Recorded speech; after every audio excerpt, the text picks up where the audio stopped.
Halo, shalom semuanya. Apa kabar? Biasa di luar?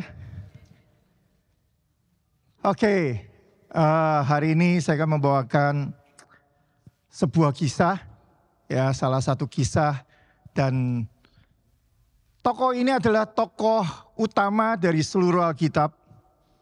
Tapi di balik cerita satu tokoh yang paling utama di Alkitab, kita akan belajar sosok yang lain lagi. Seperti halnya saya tuh nggak segan-segan promosi soal life group, saudara. 2 minggu yang lalu kita baru cerita mengenai tentang Musa. Bagaimana Musa itu ngobrol sama Tuhan dan bagaimana dia bisa menulis semua seluruh yang namanya perjanjian Torah itu, saudara. Ya.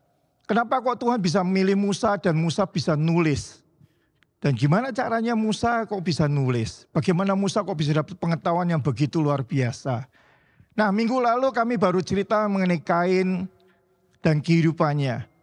Ya kan? Apakah incest itu dulu masih berlaku apa enggak? Siapakah istrinya Kain dan segala macam. Nah, minggu depan mungkin kita akan melanjutkan hal yang lain lagi, saudara, ya, yang baru lagi, yang mungkin ini nggak bisa dibahas di gereja karena terlalu panjang, saudara, ya. Tapi cerita-cerita yang menarik di Alkitab itu banyak sisi dan banyak versi yang berbeda, di mana kita harus belajar, saudara. Amin. Nah, hari ini kita akan belajar mengenai Yesus dan Melkisedek. Ya. Nah, sebelum saya masuk ke dalam materi yang lebih dalam lagi, ya, di dalam Lukas 24 ayat 27, firman Tuhan berkata bahwa lalu ia menjelaskan kepada mereka, siapa itu ia? Yesus. Lalu Yesus menjelaskan kepada mereka apa yang tertulis tentang siapa? Tentang Yesus sendiri di dalam seluruh kitab suci, mulai dari siapa? Mulai dari kitab Musa dan segala kitab nabi-nabi. Nah, ini menarik. Kenapa menarik? Ya. Karena ini jarang sekali dibagikan di gereja-gereja. Kenapa kok jarang? Karena kebanyakan jemaat itu suka tentang berkat. Betul? Ya kan? Apalagi kalau dapat 1000 kali lipat, ya. Udah gitu berlipat-lipat, ya. 4 lipat, ya. Itu udah paling demen, ya. Sehingga gereja numpuk penuh orang. Tapi giliran kalau diberkati, pindah gereja. Ya, nah itu rata-rata demikian yang terjadi, ya. Tetapi puji Tuhan di tempat ini saya melihat bahwa ya gembala kita lebih cenderung ke arah, ayo kita mendewasakan jemaat. Kita memberikan pengetahuan yang lebih lagi kepada jemaat supaya jemaat itu bertumbuh di dalam pengenalan akan Kristus. Nah, ini menariknya adalah satu ayat ini di mana Yesus berjalan ke Emmaus bersama dengan 2 muridnya setelah kebangkitannya. Ya. 2 orang murid ini frustasi karena apa? Yesus mati. Nah, kemudian Yesus bangkit, tapi karena orang ini udah cenderung pulang kampung karena depresi, ya, udah nggak dapat kerjaan lagi, mereka takut dikejar-kejar sama Donald Trump, ya. Sehingga mereka memutuskan untuk mudik pulang kampung, saudara. Ya. Tetapi yang jadi problemnya adalah Tuhan itu nggak pernah mau melepaskan satupun dari orang yang dia kasih. Ingat Yohanes 3 ayat 16? Ya. Karena begitu besar kasih Allah kepada dunia ini, ya kan? Maka ia mengaruniakan anaknya yang tunggal. Untuk apa? Untuk menebus mereka dan menarik kembali mereka supaya mereka enggak jatuh dan hilang. Itulah misi Yesus datang ke dalam dunia ini, saudara. Nah, demikian pula juga sama dengan 2 orang muridnya ini, si Kleopas dan satu lagi yang tidak ditulis namanya. Ya, mereka juga sama, mereka mengalami depresi, mereka mengalami namanya dikejar-kejar oleh tentara Romawi pada waktu itu karena mereka adalah murid Yesus. Dan mereka juga nggak mau mereka itu ketahuan bahwa mereka itu adalah murid Yesus, makanya mereka pulang ke Emmaus. Tetapi Yesus nggak berhenti sampai di situ saja. Dia tiba-tiba berjalan di tengah-tengah mereka dan kemudian ngobrol di sepanjang jalan. Dan kemudian Yesus menceritakan tentang dirinya. Di mana? Dari kitab Musa sampai kitab para nabi-nabi. Saya nggak tahu berapa panjang itu serinya, saudara. Ya, kita udah 40 menit di sini aja, kita udah mikirnya udah, bentar lagi gue mesti ke shopping mall ya. Bentar lagi nanti gue habis pulang nih gue mau ke Chinatown ya. Habis ini gue mau pulang makan apa di depan ya. Itu kan, ya apalagi kalau udah 30 menit lebih gitu kan. Biasanya pastor juga udah kasih kode gitu ya. Benar ya, kenapa? Karena kasihan jemaatnya lapar gitu ya. Kan udah jam makan siang gitu kan. Tapi kembali lagi ketika mereka berjalan dengan desperate ya. Dan Tuhan berjalan di tengah-tengah mereka dan mereka begitu mendengar. Karena mereka udah nowhere to run gitu kan.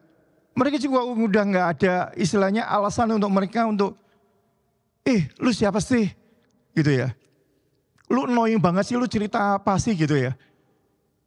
Tapi mereka tetap mendengarkan di sepanjang perjalanan itu. Ya. Dan saya berharap di tempat ini juga sama. Ya,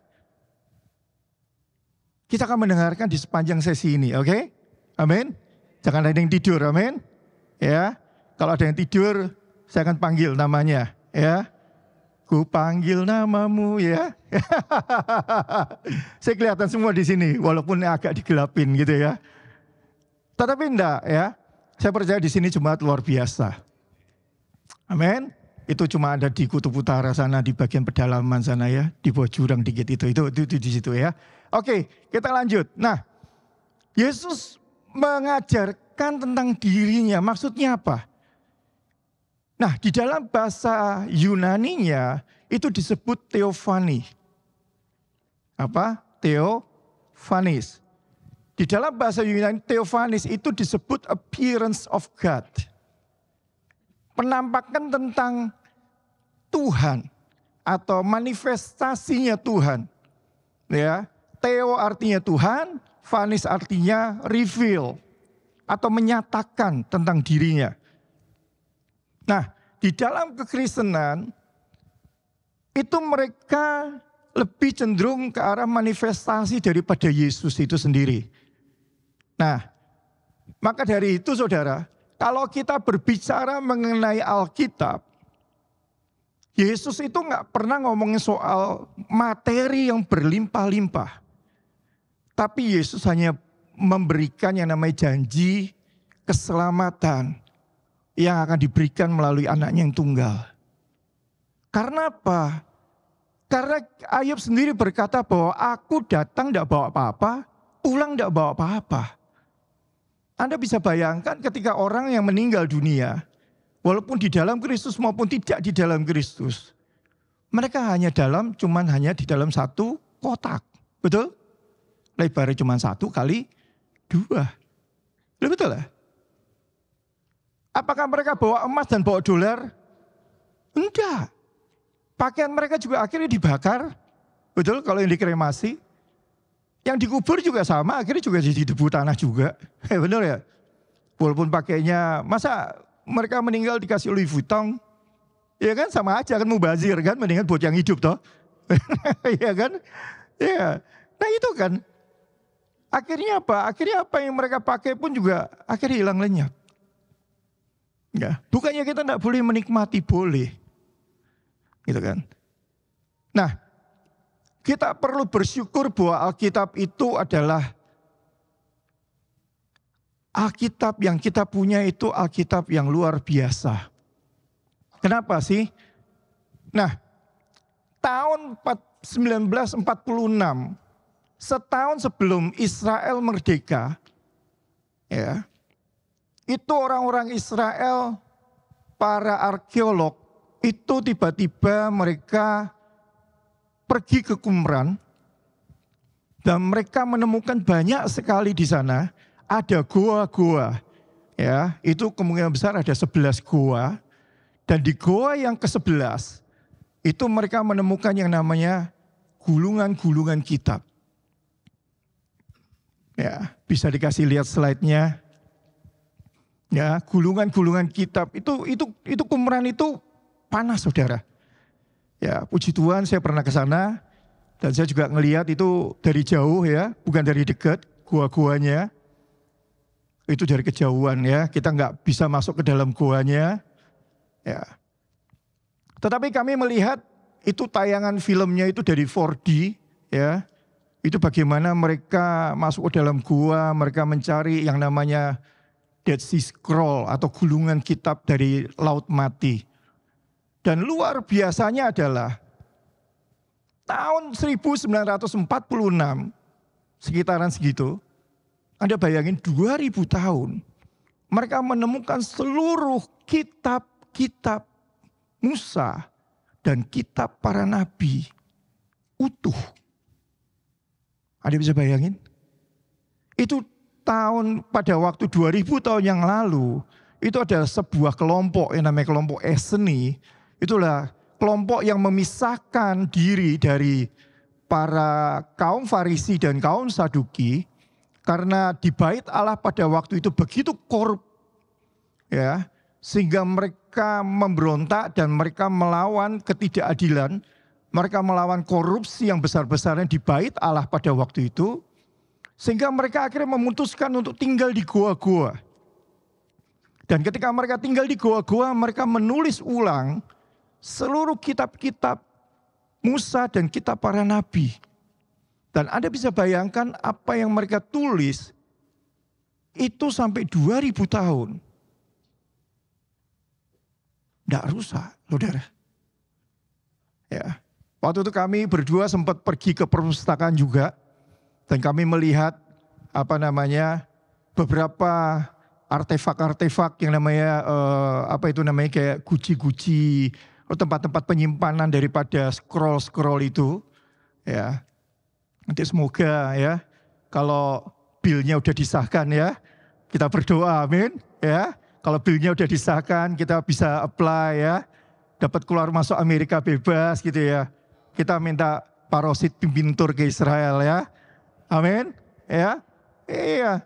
Karena apa saudara? Karena gini, ketika Anda melihat real yang namanya bukti sejarah, Anda bisa bayangin bukti sejarah 2000 tahun yang lalu dan masih ada dan tintanya nggak pudar, itu betapa hebat dan luar biasanya. Ya, di mana itu bukti yang tidak bisa disangkal sama sekali oleh siapapun dan oleh agama apapun.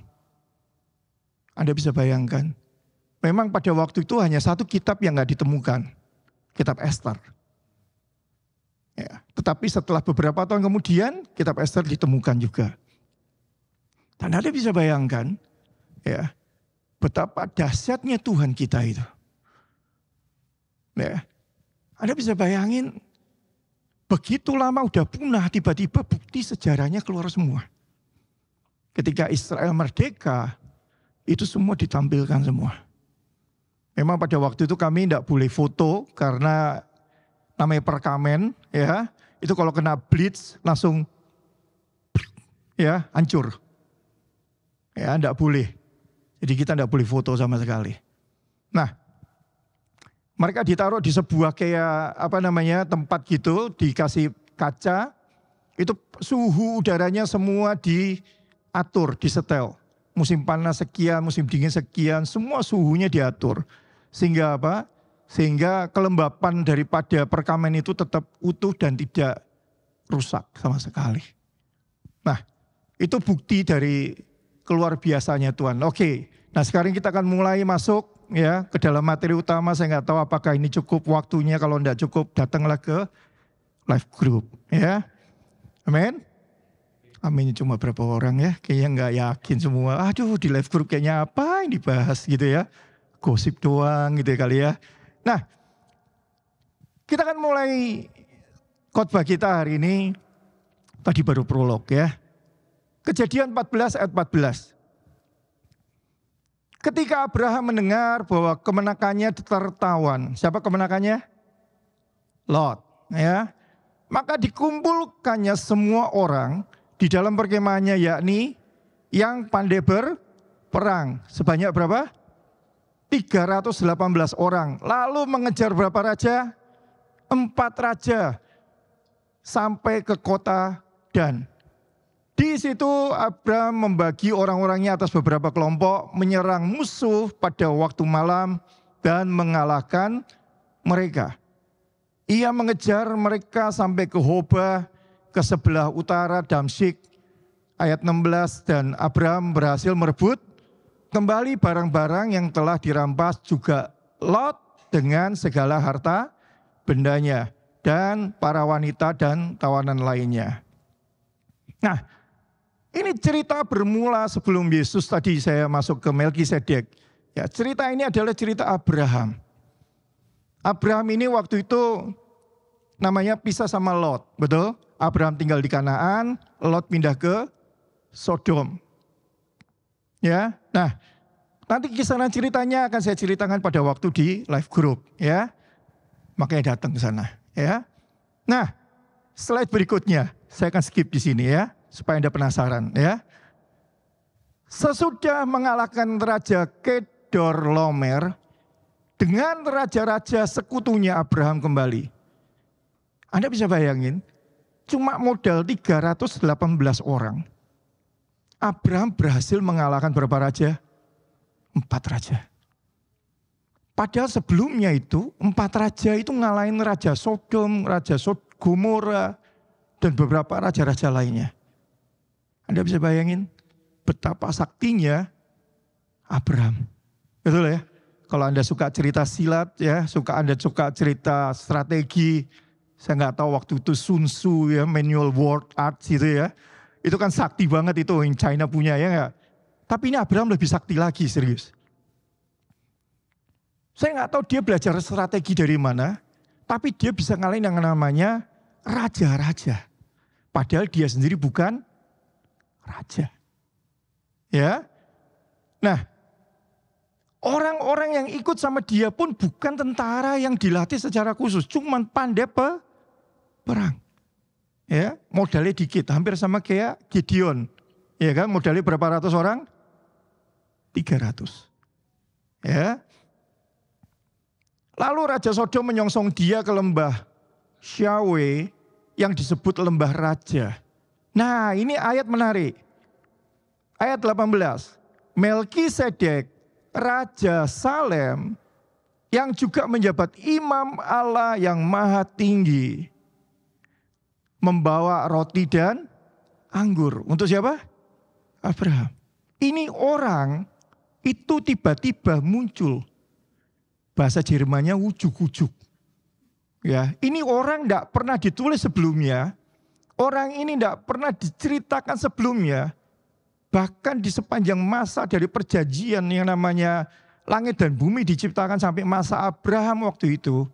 Orang ini tidak pernah ditulis. Apalagi orang yang punya jabatan imam. Anda bayangin kata imam itu baru mulai berlaku sejak zaman Musa. Tapi ini tiba-tiba orang bisa keluar. Tuing muncul. Ia adalah imam Allah yang maha tinggi. Wow, dia menyandang gelar imam Allah yang maha tinggi. Dari mana jabatan itu? Dari mana dia mendapatkan gelar itu? Ya, nanti kita akan bahas. Kemudian si Melkisedek ini memberkati Abraham. Katanya, semoga Allah yang maha tinggi, dibilang Adonai El Elyon, ya, yang menciptakan langit dan bumi memberkati Abraham. Terpujilah Allah yang maha tinggi, yang telah memberikan kepadamu kemenangan atas musuhmu. Dan setelah itu Abraham memberikan Melkisedek 1/10 dari segala barang rampasan yang telah dibawanya kembali. Nah, ini menarik saudara. Hanya sepenggal cerita, tiba-tiba orang ini muncul ketika Abraham sudah menang perang lawan Raja Kedorlaomer.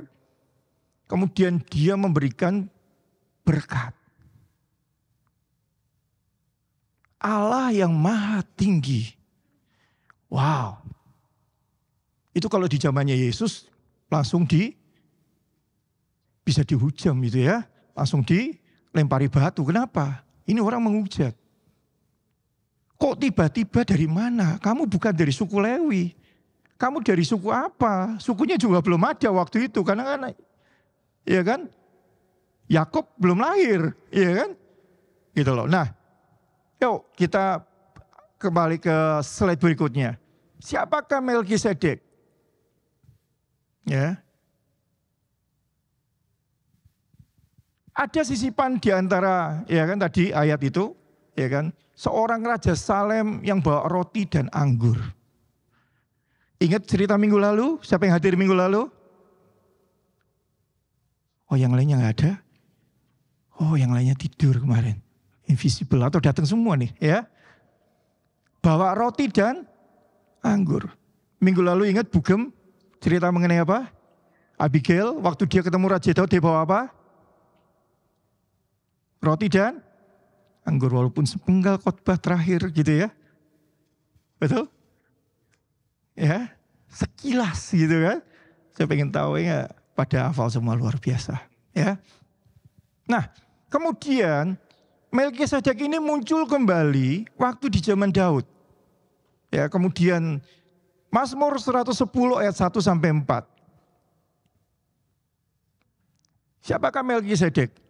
Ya, Mazmur Daud. Tuhan berkata kepada Tuhanku Adonai dalam bahasa Ibraninya atau Yahweh, Yahuwah, ya. Tapi kita bacanya apa? Adonai pada waktu itu. Duduklah di sebelah kananku sampai musuh-musuhmu kutaklukkan kepadamu. Dari Sion Tuhan akan meluaskan kerajaanmu, berkuasalah atas musuh-musuhmu. Pada hari engkau datang, pada waktu hari Yesus datang, ya, dengan kuasa di bukit yang suci, rakyatmu maju dengan sukarela, laksana embun di pagi hari. Para pemuda datang kepadamu dengan sumpah. Ingat ini, sumpah. Siapa yang sumpah? Tuhan bersumpah. Telah berjanji dan Tuhan tidak akan menariknya kembali. Dan Tuhan Bapa sendiri menyatakan bahwa Yesus adalah imam untuk selama-lamanya. Seperti Melkisedek. Anda bayangkan Bapa itu, ya, Tuhan Allah yang maha tinggi itu sudah bernubuat melalui Daud bahwa apa? Yesus nanti kelak akan datang, ya, dan dia akan menjadi imam besar sama seperti Melkisedek. Itulah luar biasanya Alkitab kita, ya, di mana semua hal, ya, sudah Tuhan persiapkan sejak dahulu kala. Nah, ini ada yang menarik. Saya garis highlight kuning, ya, dan kasih itunya merah, ya, tulisannya merah. Tuhan berkata kepada Yeshua atau Yesus, ya, Adonai, duduklah di sebelah kananku.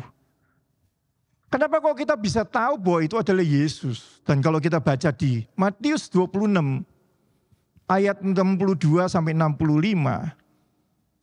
Ini kejadian Yesus sebelum disalib. Ya. Lalu Imam Agung berdiri dan berkata kepada Yesus, apakah engkau tidak menjawab tuduhan yang ditujukan kepadamu? Kemudian Yesus diam aja. Sekali lagi imam berkata kepadanya, demi Allah yang hidup, katakanlah kepada kami apakah engkau Raja Penyelamat anak Allah.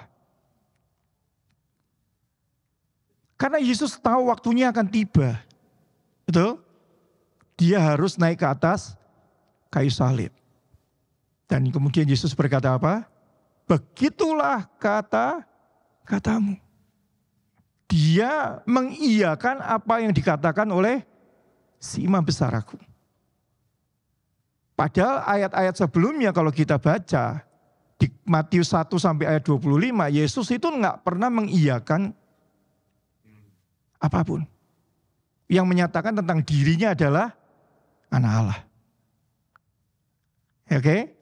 Makanya kalau kita melihat orang-orang berdebat sama orang seberang sana dan rata-rata karena mereka nggak banyak tahu, gitu kan?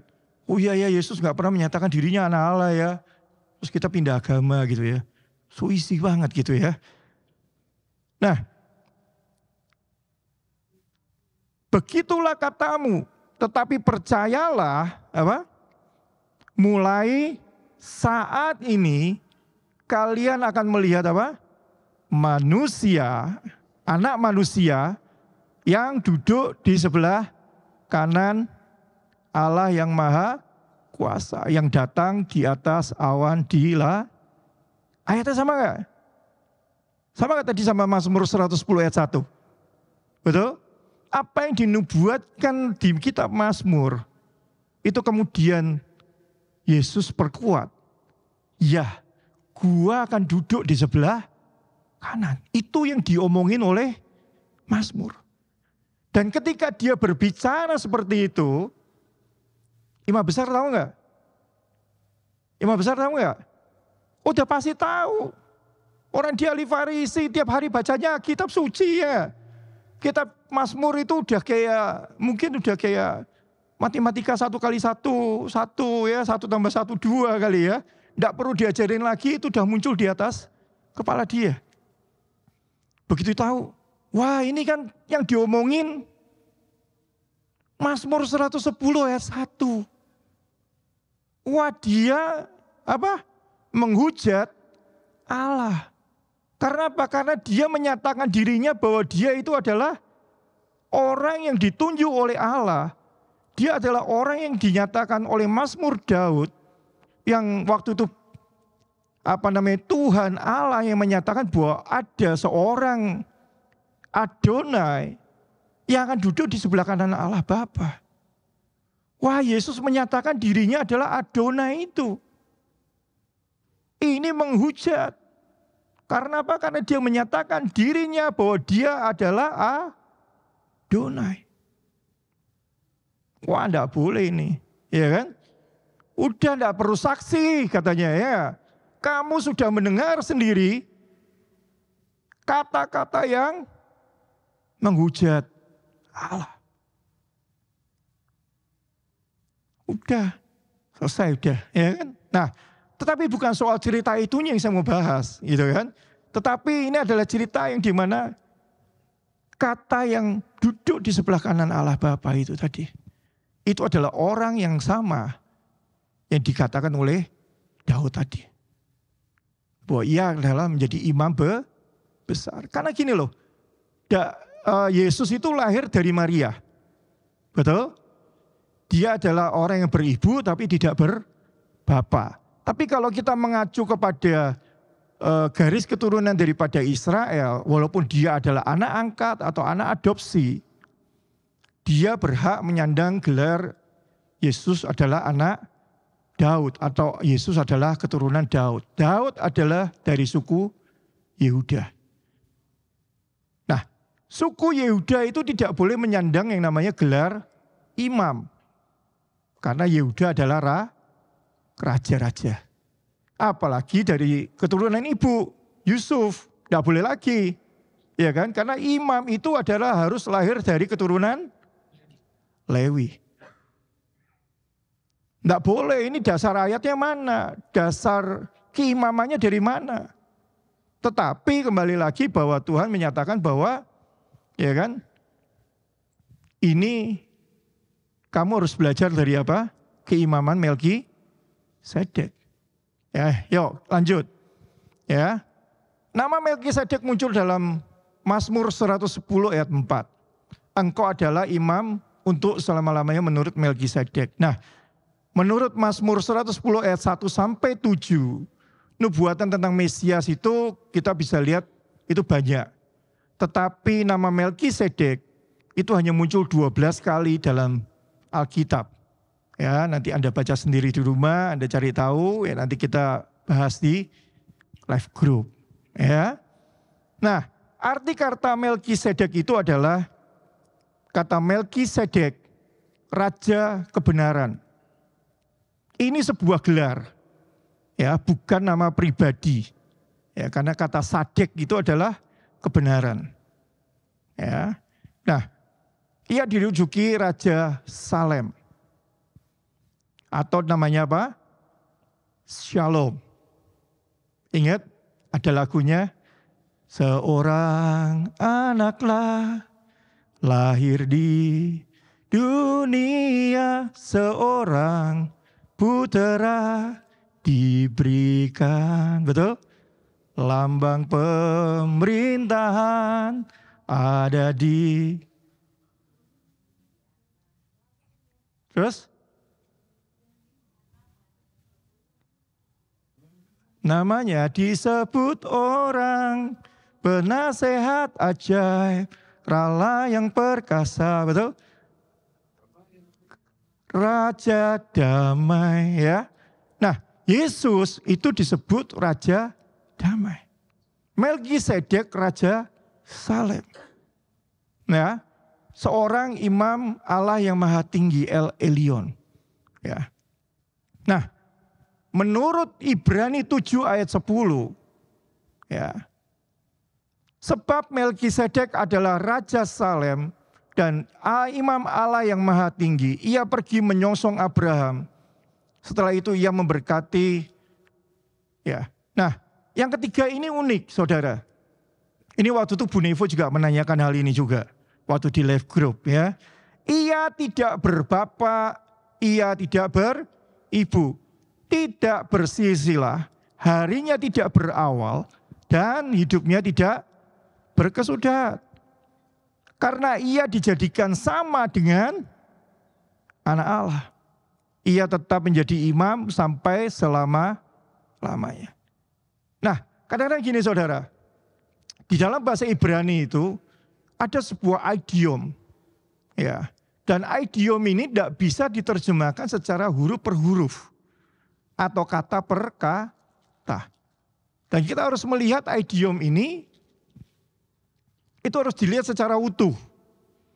Kata ia tidak berbapak dan beribu, tidak bersisilah, itu maksudnya adalah bahwa si Melkisedek ini pada waktu dia muncul, itu orang nggak tahu dan nggak pernah menulis dan tidak ada catatan tentang silsilah tentang dia. Orang ini tiba-tiba muncul dan semua orang nggak tahu, kecuali Abraham yang tahu. Karena Abraham itu bergaul dengan Allah itu erat, ya.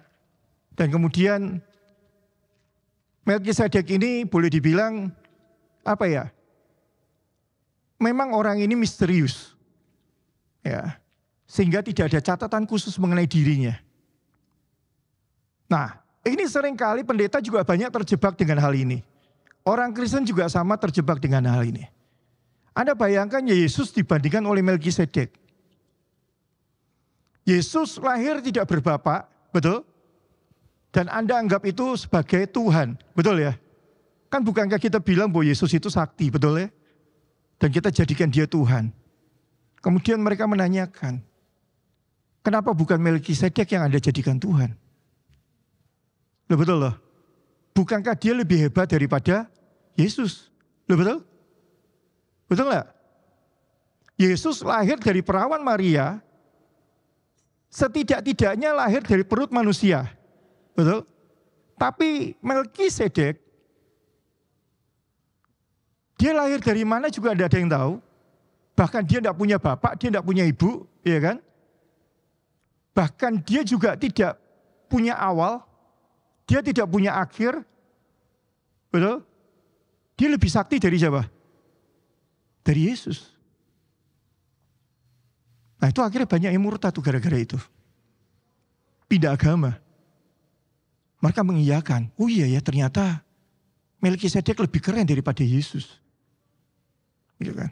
Nah itu kembali lagi. Ketika kita tidak belajar soal teofani tadi, maka kita nggak tahu bahwa Melkisedek itu adalah gambaran Yesus. Yang sudah ada di dalam perjanjian yang lama. Di zamannya Abraham. Bahkan pada waktu Yesus ditanya, ya kan? Dia menjawab apa? Bahkan sebelum zaman Abraham pun aku ada. Betul? Artinya apa? Artinya Yesus itu tidak punya awalan, Yesus juga tidak punya akhiran. Gitu loh. Cuma bedanya Yesus menjelma menjadi manusia supaya kita gampang untuk melihat sosok daripada Sang Juru Selamat. Ya kan? Tapi kemudian mereka membandingkan di situ. Sehingga akhirnya apa? Ya gitulah. Ya, banyak akhirnya pada murtad semua. Nah, inilah akibat banyaknya orang Kristen yang hanya bergantung kepada tadi itu berkat. Ya, kita tidak mau belajar. Ya, nah, lanjut. Perbedaan antara atau kesamaan antara Yesus dan Melkisedek. Yesaya 6 ayat 9 ayat 6. Sebab seorang anak telah lahir untuk kita, seorang putra ya telah diberikan untuk kita, lambang pemerintahan yang di atas bahunya, dan namanya disebut orang penasihat ajaib, raja yang perkasa, Bapa yang kekal, Raja damai. Ibrani 7 ayat 1 kalau kita lihat, Melkisedek adalah seorang Raja Salem, Imam Allah yang maha tinggi. Ia menyongsong Abraham ketika ia kembali dari mengalahkan raja-raja. Di sini kita lihat kesamaan daripada Yesus dan Melkisedek. Kenapa kok disebut teofani? Kenapa kok itu reveal, appearance of God itu reveal dari Melkisedek? Appearance dari Yesus itu muncul dari Melkisedek. Ya. Raja damai itu, Raja Salem. Ya. Ada yang berkata Raja Salem itu adalah Yerusalem. Ya, kota Yerusalem dulu mungkin sudah ada, tapi penduduknya adalah suku Yebus. Ya. Nah, berikutnya adalah Ibrani 4 ayat 14. Karena kita sekarang mempunyai imam besar agung yang telah melintasi semua langit, yaitu siapa? Yesus, Anak Allah. Baiklah kita teguh berpegang kepada pengakuan iman kita. Ya. Dan kita lihat di Ibrani 7 ayat 9 juga berkata bahwa ia tidak berbapa dan ya hampir sama. Ya. Ya. Berikutnya lagi. Nah, itu tadi saya sudah jelaskan. Yesus bukan keturunan Imam Lewi, tapi kenapa bisa jadi imam?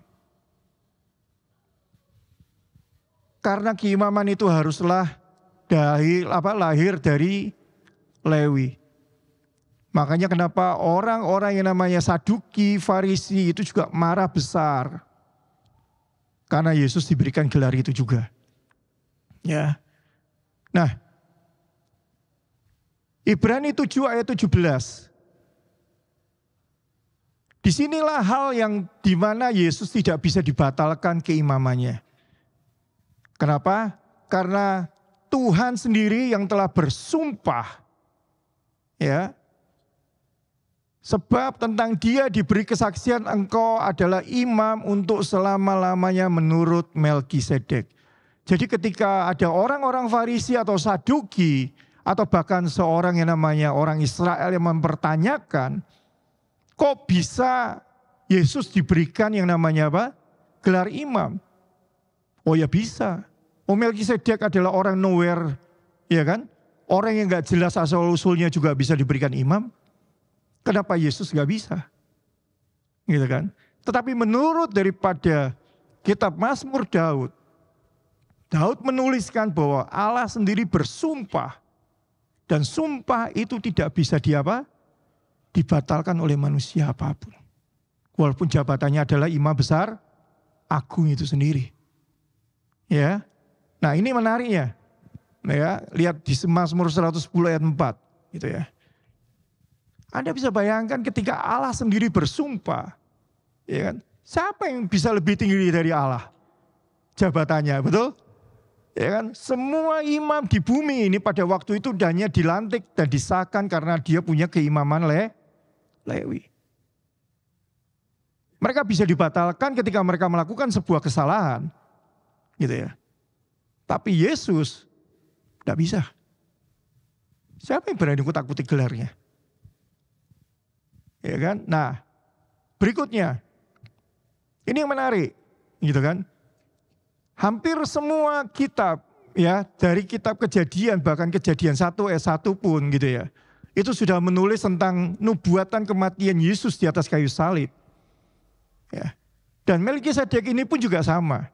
Bahkan minggu lalu Cinana pun juga udah cerita mengenai hal ini. Ya kan? Semua selalu dihubungkan dengan yang namanya apa? Tubuh dan darah Kristus. Selalu simbolnya bawa apa? Bawa roti dan anggur. Melkisedek, the king of Salem, brought our bread and wine. Ya kan? Yesus sendiri waktu sebelum disalib, ia mengambil roti dan anggur. Kemudian dia memecah-mecahkan dan berkata, ya kan, inilah tubuhku yang akan diserahkan bagi kamu. Perbuatlah ini menjadi menjadi peringatan aku setiap kali kamu memakannya. Ya kan? Anda bisa bayangin. Itulah luar biasanya Alkitab kita. Nah, menurut versi yang lain, jamnya udah mepet. Mungkin udah lewat kali ya. 2 menit ya. ya kenceng. Ya, 2 menit. Nah, menurut versi yang lain, Melkisedek ini adalah Sem anak Nuh. Karena Sem pada waktu itu masih hidup di zamannya Abraham. Sem ini tiba-tiba mungkin bisa muncul. Nah, waktu itu saya pernah khotbah di sini. Saya pernah cerita bahwa Abraham mengenal Yesus atau mengenal Tuhan itu melalui Sem. Dan inilah dianggapnya Sem itu adalah si Raja Melkisedek. Ya. Tetapi yang jadi masalah, ini tidak bisa dijadikan patokan. Kenapa? Karena Sem ini punya bapak dan punya ibu. Betul? Bapaknya siapa? Nuh. Jadi tidak bisa disebut Melkisedek. Karena dia berbapak dan beribu. Dia punya awalan, dia punya akhir. Ya, nah. Balik lagi bahwa Melkisedek adalah manusia biasa yang tidak bersisilah, tidak berbapak dan tidak beribu. Bisa diartikan bahwa asal-usul dan keturunannya tidak diketahui.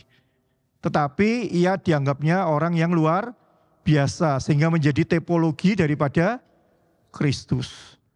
Nah, Melkisedek juga dianggap sebagai utusan dari surga atau sidang ilahi. Karena kita lihat waktu Abraham ketemu 3 orang, betul? Dianggapnya 3 orang itu 3 orang malaikat, ya kan? Yang waktu di Pontar Bantin, ya kan? Abraham ini termasuk sangat luar biasa orangnya ya. Sering banget ketemu Tuhan ya. Ya, betul? Siapa yang mau ketemu Tuhan? Langsung bilang mati. Oh, enggak. Saya nggak nanya itu nanti, tenang aja, enggak. Saya nggak langsung doain kok supaya nggak ketemu langsung Tuhan. Maksudnya itu ketemu dalam mimpi gitu ya. Anda bisa melihat Tuhan. Anda bayangin betapa banyaknya orang saudara kita ketemu Tuhan pada waktu mereka doa tengah malam. Apakah Anda tidak merindukan hal itu? Kalau mereka bisa ketemu, kenapa kita enggak?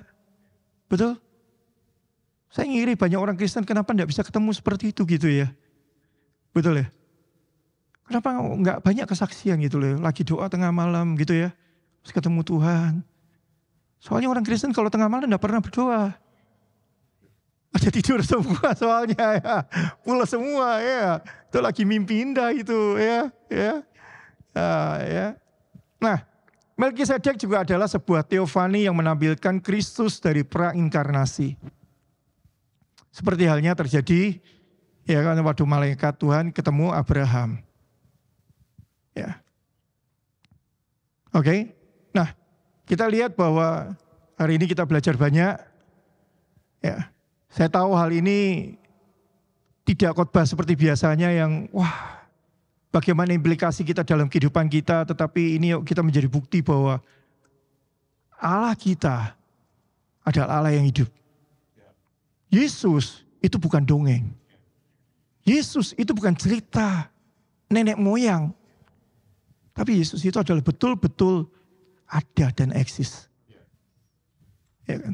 Orang boleh bilang bahwa Alkitab kita dikarang oleh siapa? Enggak ada yang kenal. Kita juga enggak butuh itu. Betul?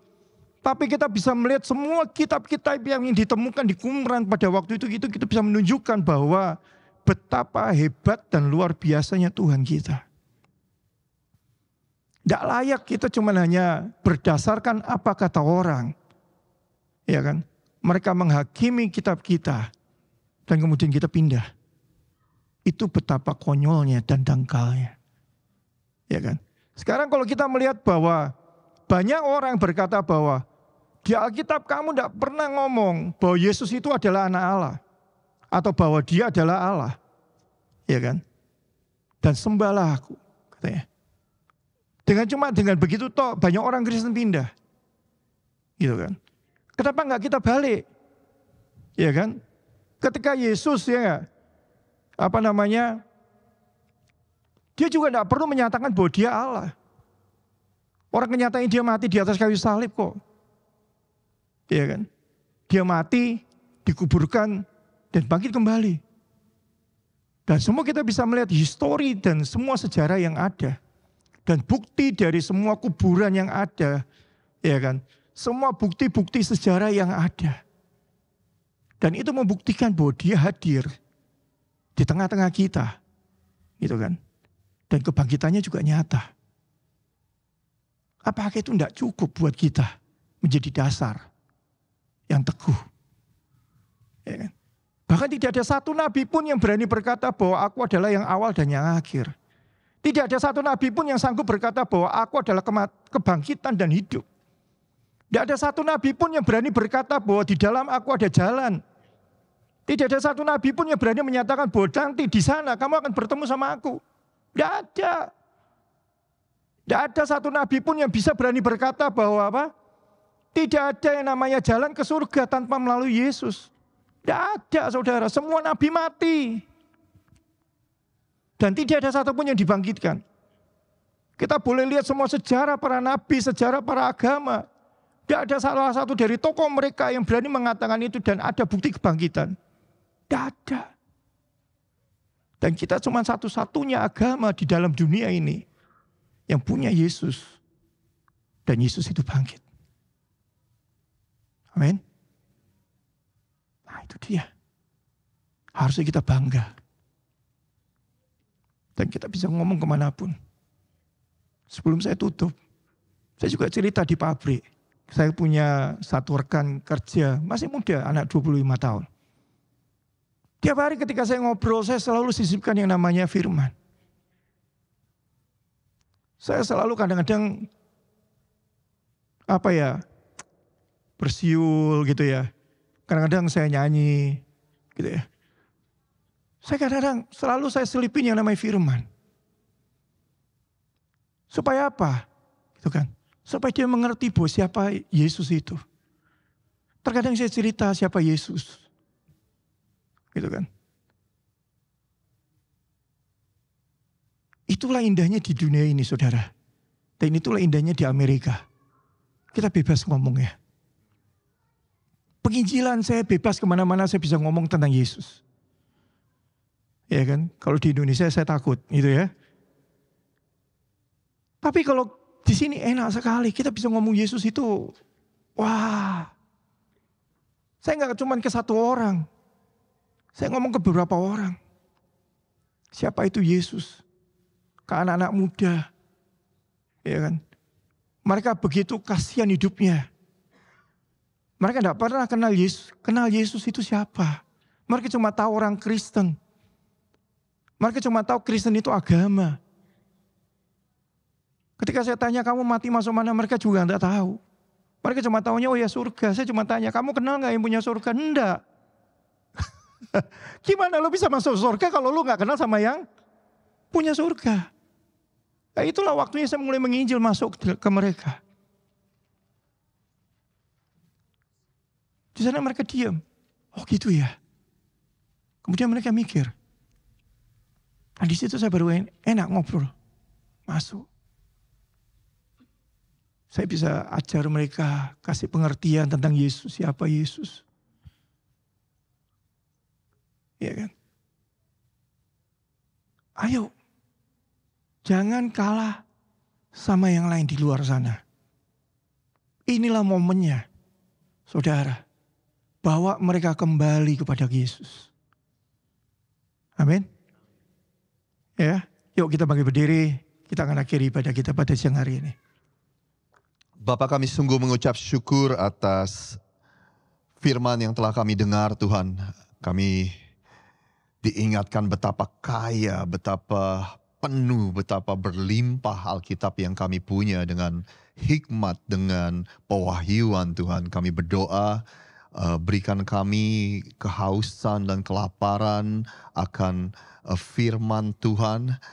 Sebab di Alkitab pun digambarkan bahwa firman-Mu itu seperti roti, seperti makanan bagi tubuh kami, Tuhan. Seperti air yang memuaskan untuk kehidupan kami. Oleh sebab itu kami minta pada pagi hari ini supaya kami sekali lagi boleh semakin rindu, semakin haus untuk belajar dan mengenal akan siapa firman Tuhan itu melalui Alkitab yang kami punya, Tuhan. Kami mengucap syukur hanya di dalam nama Tuhan Yesus kami sudah berdoa. Yang percaya sama-sama katakan, amin, amin. Saya boleh